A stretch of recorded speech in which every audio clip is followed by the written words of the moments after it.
This podcast contains potentially adult language, adult themes, definitely drinking, and possibly sexual context. Listener discretion is advised.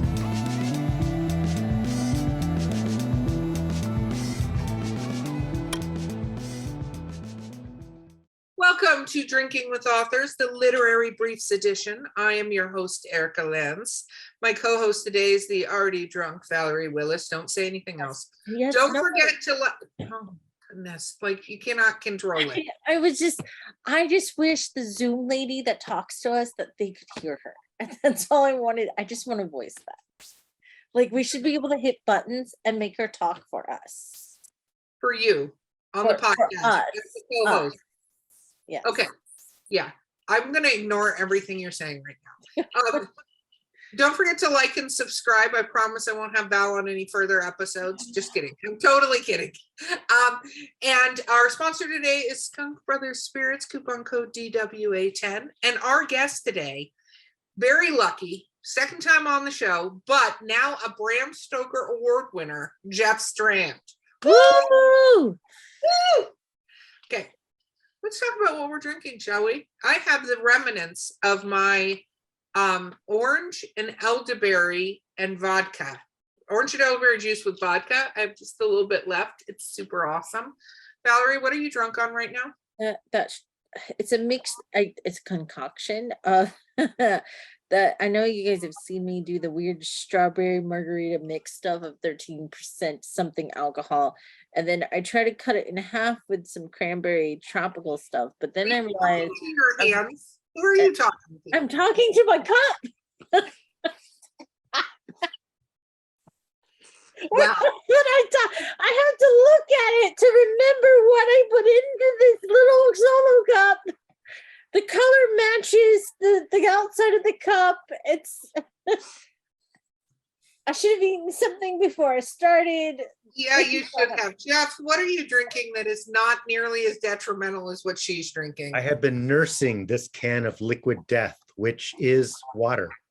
It is perfectly normal can of water, but it is marketed beautifully. Liquid death, murder your thirst. It has like a whole slasher movie description of how this water came to be, but it is a well-marketed can of water. That, and it's very theme-centric with the horror writerness that you are. So every time I see it, I'm like, oh, that looks cool, but it is a can of water and I can't justify it. But then it's like, well, I'm on the Drinking with Authors podcast. Why not go for it? Why not pay $1.79 for a can of water? And I discovered some cool stuff on here because of that. So thank you. That's true. My son loves liquid death and he got me into it too. And I'm like, okay. So first question, because you've already gone through a lot of our previous questions. So I want to ask you this. What is your favorite slasher horror book? Like your favorite one that's slasher themed? Oh, books. Yeah. I'm not sure. I shouldn't be blanking. This should be a pretty easy one. I'm not sure how many slasher books I've actually read. I think I'm going to have to go with My Heart is a Chainsaw by Stephen Graham Jones. Oh, wow. Sort of a slasher homage type thing. I like it. What is your least favorite werewolf book that you've ever read? Look at her. She's the I like this. I'm not sure I could even give an answer. I think probably I've only read good werewolf books. I don't know. I'm doing very poorly on this. That's okay. It's not like you get points and you get tested on it later. What is something, so because of loving the horror tropes and stuff, what is something that will completely make you be done with a horror story? Like you're like, this is stupid. I don't want to be a part of this anymore. I think probably not writing, but reading. When you're reading a horror story, what is something that will make you be like, ugh? I think really if it's just too generic, if it assumes that you don't know that the guy is a werewolf, even though you're reading a werewolf book, and like, what could caused these murders, and then you're a third of the way into it and there's still, my God, he was torn apart as if by a wolf. I wonder what that could be. And the book doesn't recognize that you know what you're reading because you picked up a horror novel called Werewolf Moon or whatever. So That's fair. That's fair. Howl at the Moon. Wonder what that could be. Weird. What about your favorite? I'm going to ask this twice. So this one is just your favorite horror book to movie or TV show. What one do you think they did well? I think my favorite is still Misery, Stephen King's, because it's one of my favorites of his books. But I think the movie did an amazing job of just condensing it without losing anything and taking moments that were too gory in the book and making them even better. Like in the book, she chops his foot off with an axe. And, well, Rob Reiner's not going to do that in his, big budget Hollywood movie. So they made it even worse with the hobbling. And Yes. they turned a scene that was basically toned down. You know that they were sitting there thinking, okay, that's too gory. What can we do to make this more palatable to the mainstream movie-going public? And the sledgehammer is a million times more disturbing than the axe. So I think Misery, and of course Kathy Bates is incredible in it. So I think Misery is a fantastic book that I think they did even better as a movie. What about a non-horror one where you love the book and what they did with the TV show or the movie was perfect, even graphic novels? Let me think. Again, this should be really easy, but if it was Val, I know why she was messing it up right now, because she was just talking to her cup. So that's a whole thing. yeah, no, I've been chugging this water. Maybe it's not just water. Maybe the liquid death part. Not be. We might be putting it to the test now. I wish I had a more obscure answer. I think that Hunger Games, the book was fantastic, and the movie, it does a really, really good job. That's one of my favorites. It's okay. You don't have to be obscure on that. Right, I think you did a very good job with that. I love the book Hunger Games, and I love the movie Hunger Games. What about, now here's the reverse. What horror film? I just like, because you're such a great horror author. What horror book do you think that they made the movie or the TV show and they just Bombed it. loused it up? Let me think. Like the good parts are missing. Again, this is, there have been so many bad ones. I'm trying to, okay, easy one. This goes way back. Dean Koontz's Watchers. At the time, it was my favorite book ever. Still, one of the ultimate horror classics. And the movie is garbage. It's like they took everything that was good about the book and just made it into a terrible, direct-to-video Corey Haim movie. So. No, you know what? One of the ones that I heard that was recently that I forgot about was Sleepwalkers. Sleepwalkers is pretty bad. Sleepwalkers, I saw with an audience like opening night that was really into it, not necessarily from it being a good movie, but just very reactive. So I probably don't have the disdain for Sleepwalkers that I probably should. Well, if you saw it with a good audience and stuff, I just remember watching it and going, what is this? This is not the Stephen King movie. What the hell is this? That was weird. Okay. Val, do you have a question that you've thought of that you can ask Jeff and not the cup? Jeez, just put a target on my back. Let's see. Oh, since you like to incorporate comedy, who is your favorite comedian? A stand-up comedian, my favorite is actually a friend of mine, Nick Griffin. Ooh. And he's just, his stuff is absolutely hilarious. I've seen him several times. He, tours. He's been on, I guess Letterman is no longer, but he's been on the whole talk show circuit. And I believe his website is nickgriffin.net, but you can also Nick Griffin comedian, and he's got several specials. You can see him on YouTube. You can buy his albums. His stuff is really, really funny. There's a comedian, I don't even know if he's touring anymore. I'd seen him live a few times, and he's got kind of a horror vibe to his stuff. And Don Reese, who is really good. I'm not sure if he is still performing, but Don Reese is great. And then a lot of, Emo Phillips, hilarious. A lot of the mainstream guys I like a lot, but I'm going to give Nick Griffin as my final answer. Now, flipping it the other way, what comedians did you dislike? I feel like I achieved a thing. Wait, where are we flipping that the other I way? don't know. I'm curious because it God. shows what comedy he enjoys and which comedy he doesn't. Like everyone loves what's his face?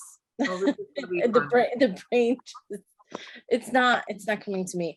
It's Larry the Cable Guy. Like everyone finds him like super funny, but I find him not so funny. But I do like Jeff Foxworthy, so I don't know.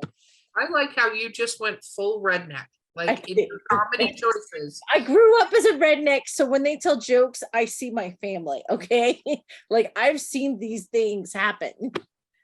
Jeff, I'm not going to make you answer that question. You don't have to call it a comedian unless you want. I will say I'm not going to say he's my least favorite comedian. I say as far as popular comedians who do nothing for me, Dane Cook is kind of like, he's okay. He's got called out a lot for stealing Cheerios, so He's not super duper funny, but generally I'm not subjected to comedians that I don't enjoy unless it's at a comedy club, in which case I don't remember their names because they're obscure.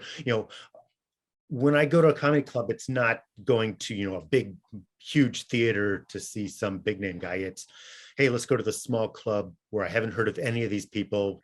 Let's just see who these people are. So if they suck, I don't walk out of it saying, oh, this comedian's one of the worst comedians I've ever seen because I don't remember their name.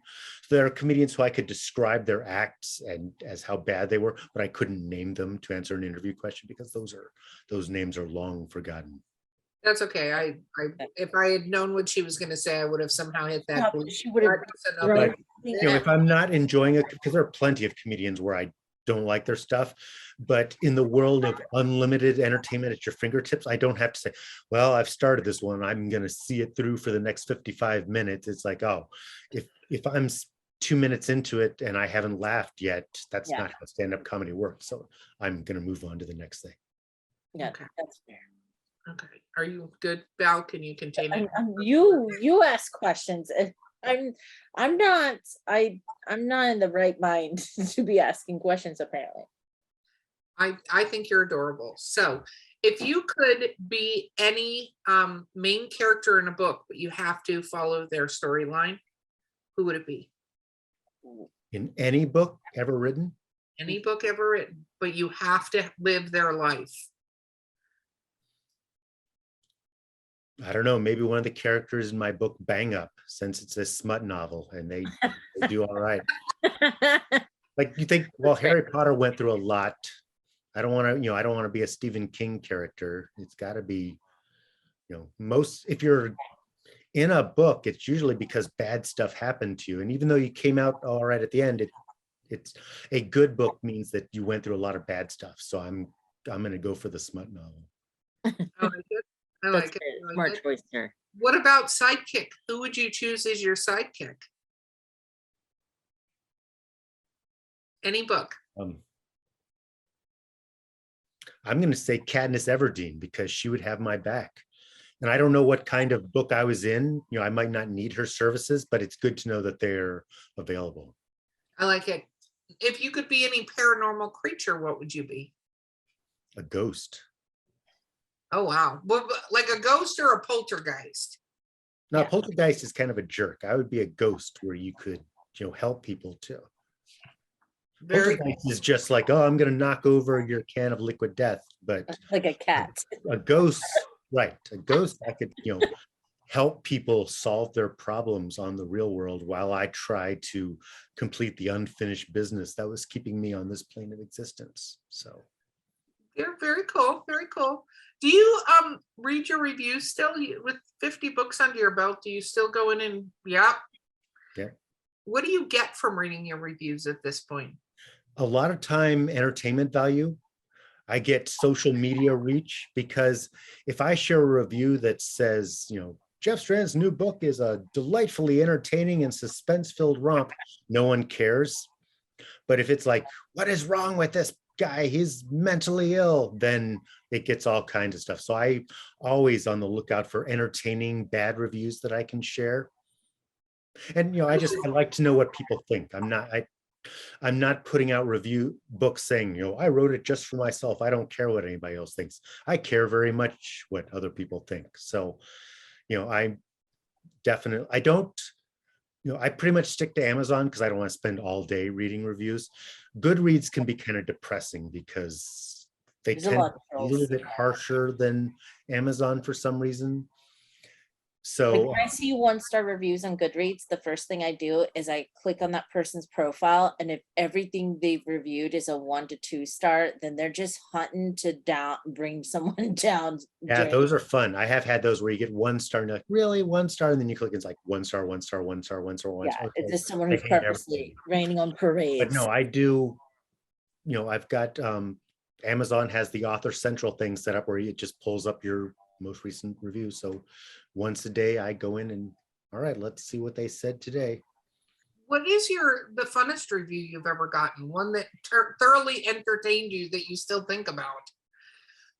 Well, I've actually got a trophy. It's downstairs for the 1-star review challenge, which was at a convention called Nikon. And they had a game show sort of thing where a group of authors went up on stage and you had to identify your own 1-star reviews. So they would read a quote from a review and then you had to say, oh, that was mine. And then so I won. I've got the trophy for that. That is amazing. So I you think recognize all your 1-star reviews. yeah. And so I think the one that has entertained me the most was for Wolf Hunt, and it was basically, how is this even a real book by a real author? I don't think so. So it was basically that the book was so bad that they didn't see how it even qualified as a real book. Wow. Wow. Wow. Okay. Well, but there's stuff like back-to-back Wolf Hunt reviews. One said, this book has some of the best dialogue I've ever read in a book. And then the review that same day, this book has some of the worst dialogue I've ever read in a book. And it really shows that readers are biased. Like one of my favorite 1-star reviews I've gotten is someone complaining about how Sleeping with Sasquatch feels like it's about the other woman in a romance who's only thinking about sex. And like, I think we missed the premise. Thank you for coming up to the party. Appreciate you. I'm like, someone's gonna read this and be like, oh hell yeah, this is the book I'm looking for. Which to me means it's a good 1-star. Like if it reveals what the book is or something I've done intentionally, then I've done my job. Hey, they gave you money. That's how I figure all of these reviews. I don't want the reviews where it says over and over again that I switch tenses and it's very confusing. I don't want that review. I don't want a review telling me there's misspelling throughout the entire thing. No, but other than that, like one of the first reviews I ever got was a bad review, and it was, saying that I promoted suicide. And I was like, she actually read the book? But then I was like, well, she gave me money, so it's fine. And then she spent the time. It was a short story collection, not my own. I was in a short story collection. And she wrote a review of every single short story and only liked one of them. And what was funny is the one that she liked was the one the rest of us authors who were in it were like, I ended up talking to the editor, and she told me, because it was supposed to be a 10,000 word story. The person had turned in the story at 30,000 words, and the editor had to go and parse down the story and get it to the best story she could, because it was 3 times the size it was supposed to be. And it was very confusing. It was part of a bigger book the person was writing, and that was the one story the person liked. And I was like, okay, cool. That's who that person is. Love you. Yeah. What is the weirdest question you've been asked when you've been on a panel by fans? Oh geez, I do a lot of school visits. So I talk to middle school students. You get weird questions. My favorite one is always, inevitably someone will be, right? So how much money do you make? And then the teacher, we talked about this. That question is inappropriate. That always pops up, and the teacher always scolds them for it. But for as weird as the stuff I write, I don't get a whole lot of truly weird questions. I don't get the, was that decapitation real? I don't get the really creepy, weird fans. It's kind of strange. Probably because I think of the humor element, which keeps people from thinking that I'm writing from experience. But I don't get that much like, man, that was a bizarre question. I get the questions what are really simple questions, like, what's your least favorite werewolf book? And my mind goes blank and I don't know. But see there, Erica, you're the one who's asked the weirdest question. I am fine with that. That's a normal question that my mind goes blank on. So. Yeah, no, I would take that moniker in a heartbeat. Weirdest question asked, no problem. What is a good weird food combination for you, Jeff? What is a weird food combination that you eat that people would think is interesting? I don't know. I post a lot. People think I eat nothing but junk food.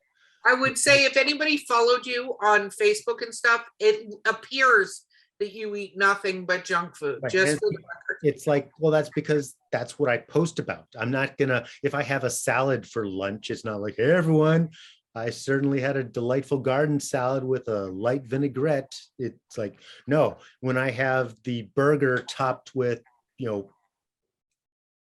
pulled pork or whatever, that's when it's picture worthy. So yeah, people think that I just gorge myself on junk food. It's like, no, when I do, that is much more worthy than a healthy treat. But I agree. I don't know that I go that weird. I guess one of the weirdest things I've had, which actually sounds weird now that I'm saying it out loud, was chicken and waffles, except that there was also a layer of macaroni and cheese between the chicken and waffles. So that was... I feel like that would be really yummy. I remember the first time I saw chicken and waffles, and my initial instinct was like, what? And then I was like, wait, I need to try. Yeah, the brain has to process the food combo, and you're like, wait a second. Now that you mentioned that. That's what happened to me exactly. It's like chicken and waffles, that's crazy talk. And then I didn't realize that it's actually a pretty common combination. It's like, oh, it's actually really easy to find, and it's delicious. They go together perfectly. But I tend to not do a lot of the weird combinations. I'll do weird foods. I'll look, it's Mountain Dew flavored Cheetos. But as far as that's not a real thing for people who are listening right now. Don't try to go find Mountain Dew flavored Cheetos right now. Oh, you think it's not a real thing? It is a real thing. It was a Japanese import. Well, I'm just saying they're not going to go down to 7-Eleven and no, find. You're not going to go down to 7-Eleven, but no, Mountain Dew flavored Cheetos exist. It was an import from Japan. They're not particularly good, but they have not to the level of Pop Rocks, but it's like a lightly carbonated texture. So it kind of tingles a little bit. I don't know how I feel about this. And I eat a lot of weird food combos. I feel like this question was designed because of my snackage, but. So they're Do not they have great. caffeine on them? That's what I want to know. Do they have caffeine and sugar on them? I don't believe so. No, I'm not sure. The ingredients were in Japanese, so I can't say for sure. I just was like, no, that's not very good, but that's kind of cool that it's got that very mild carbonated kind of thing going on. So what is your favorite snack while you're writing? Generally candy.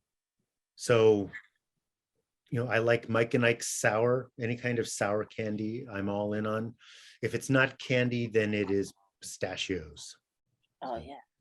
Very cool. Pistachios. Yeah, no, very cool. Okay, have you thought of a question, Valerie, at all? No, I figured you revoked my question. My question. Okay, here we go. Do you listen to music or develop playlist when you write? No, I can't. I pretty much need silence when I write.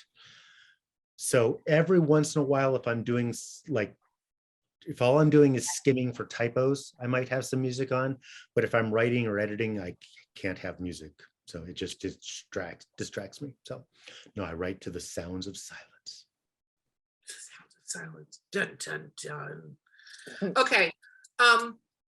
So what was my next question?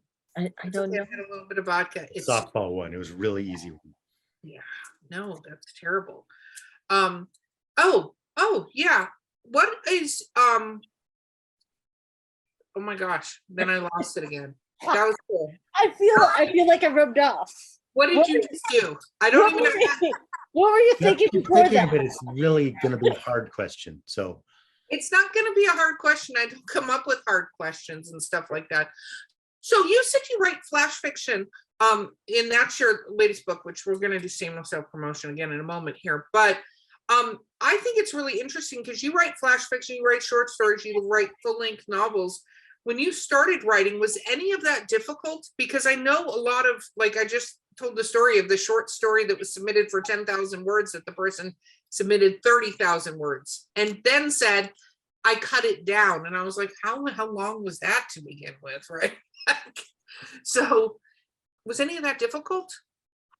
starting out, I would do the thing that lots of beginning writers do, which is you get a good way into a novel and then you come up with an even better idea.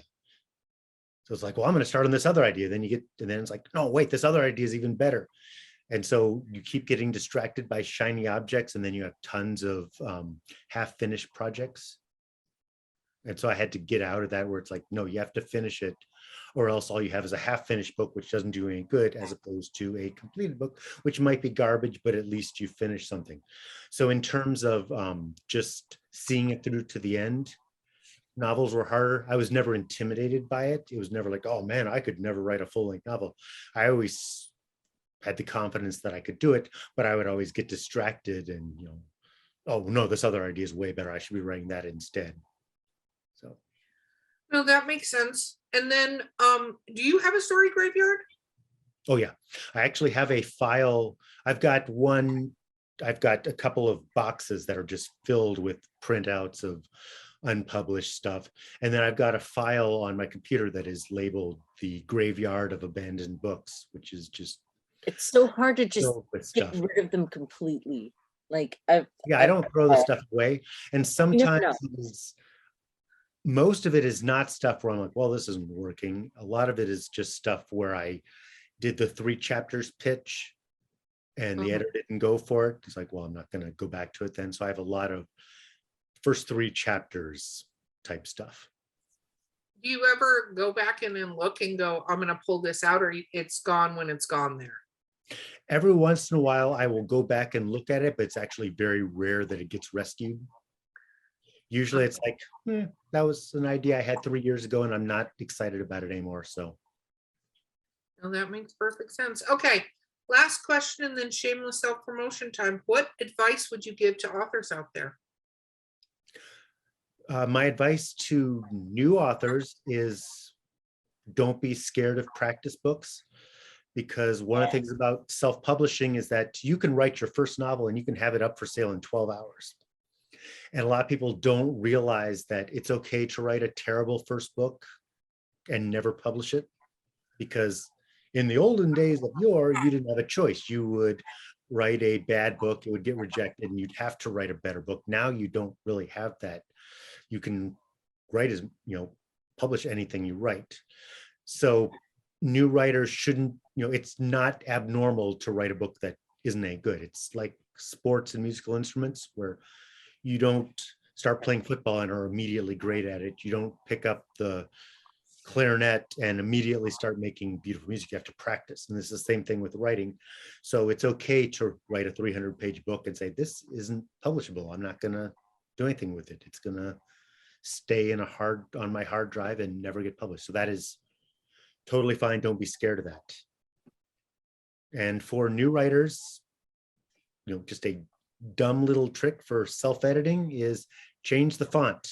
Yes. My biggest problems is that you see what you meant and not what you wrote.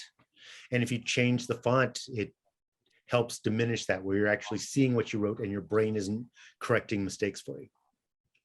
Very, very cool. No, that's very true. I tell that to people, or put it on a different place. If you're used to looking at it on a computer, maybe do a tablet. I don't want to recommend printing it out anymore because I feel that's environmentally not great. So don't do that, but figure out a way to look at it differently. Look at it on your phone, something. Change the font, change the size, change the spacing, and trick your brain. Another feature that I usually recommend is read it out loud to yourself, or use a lot of people don't realize this, that Microsoft Word has a read out loud option, and let the computer read it to you, because with it being sort of disjointed, you're going to be paying attention in a different way. Yeah, she'll be like, what did I just say? Okay, Jeff, shameless self-promotion. My latest book is called Freaky Briefs, 75 Flash Fiction Stories, Horror Comedy with a generally more with an emphasis on the comedy. So, and you can find me at www.jeffstrand.com. Awesome. Thank you for coming back on the show with us. I really Absolutely. appreciate it. Love having you here. This has been Drinking with Authors, our literary briefs edition. Don't forget, you've got us in your hand or right in front of you. Like and subscribe, and you can leave us a review because we made it all the way through. And Valerie really wants to hear how you felt about her presentation during this particular episode. Yes, yes. My host has been the ever wonderful Valerie Lane. Oh my God, I just almost Oh, said Valerie Willis. Oh my, No more elderberry orange vodka for you, ma'am. yeah, no, that's not been good. Skunk Brothers Spirits, Kubunko DWA10, and our guest has been the amazing Jeff Strand, and we will see you guys next time. Woo!